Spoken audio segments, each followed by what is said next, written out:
now go across to Manisha, who joins in with a guest for today. Manisha. Well, thank you so much for that. I have with me Mr. Suvankar Sen. He's CEO Senco Gold and Diamonds, and he joins us today.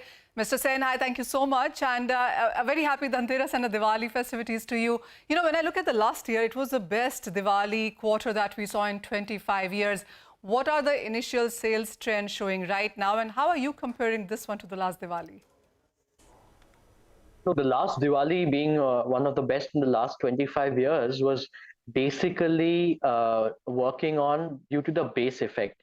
And after the lockdowns that had happened, consumers were in a mode of euphoria. They were there to really explore and open up and buy for the kind of products that they needed. The wedding season was coming up, and all the weddings that were kind of postponed, though we were getting the results and the effect of all of it that made the Diwali what it was last year. This year, I would say that the situation is optimistic, but it is a cautious optimism with which the industry is working towards. The planning, the efforts, the endeavor, it's a different world from the last year.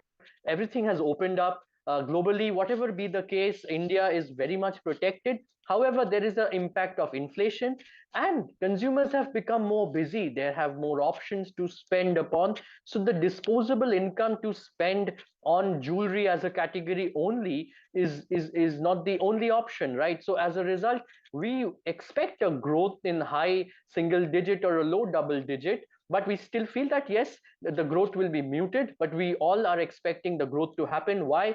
Because over the last 3 years, what we have seen, the economic scenario and the challenges, this year is not so challenging as the last 2 years, right? So therefore, there needs to be growth. There will be more liquidity in the market. However, you're just not fighting amongst the fellow jewelers, but with the other sectors. All right. I also want to understand on who really is buying, because we do understand that millennials have started coming back into this market. So when you look at the age groups, millennials or older generation, where do you see more sales coming in?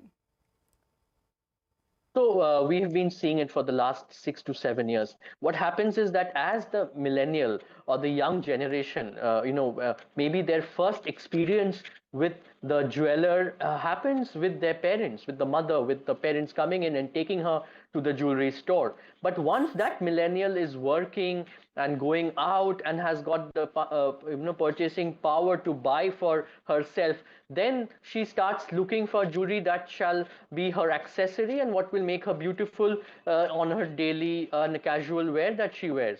So this is where we are seeing that one aspect is, yes, the 40s and the 50s are matured buyers and they will be much more wiser and much more experienced in buying. But we are seeing young couples who have just recently got married, who are at like 35, 30 to 40 years.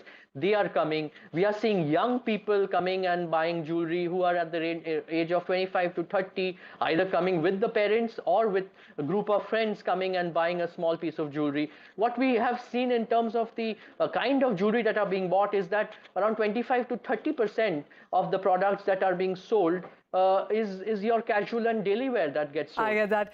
So when you talk about millennials buying gold and jewelry as well, digital gold also seems to be faring quite well. So when it comes to that, how you as Senco are, getting into that space and position?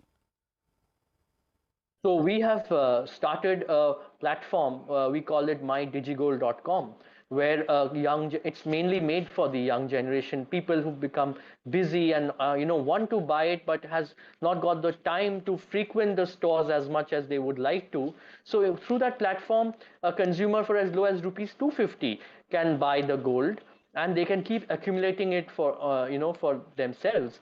And as a responsible brand, we are keeping the gold on custody, as a trust on behalf of the consumer, and then it is physically backed. It's physically backed by gold in a third-party secured vault, fully insured. So just like all the jewelers have a monthly installment scheme where every month a consumer is paying money, saving towards the final purchase.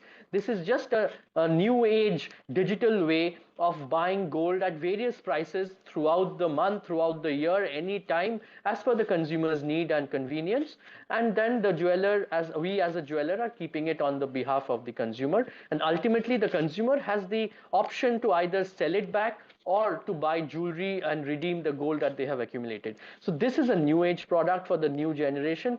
We are seeing certain tractions. There have been consumers that have subscribed to it. Our existing customers are also opting out for buying gold in this manner, saving it in the form of gold, and over a period of time then redeem it against jewelry. So there's a product for every age group and every kind of a buyer here. But you know, the festival sales start over the weekend, and it's an extended festival weekend. How are you looking at the numbers? How is it faring? This time the Dhanteras is over a weekend. There are 2 days of it. So it actually starts on Saturday evening and it goes on till late evening Sunday. So consumers will actually be able to enjoy and get a much wider period of time for the tithi, as we call it, the auspicious time to buy your gold and silver and diamonds and your jewelry. So that is one aspect of it. People will have enough time to spend with their family at the jewelry stores. So that will work in favor of us. And at the same time, we have seen that the pickup in the market has also started happening in the last 7 to 10 days. In the beginning month of this particular month, because there was already Navratras and the focus was very different in terms of the Navratras. And as people, how does it work out if looking at the upper middle class, they get the salaries, they get the bonuses, and then they start thinking of purchasing.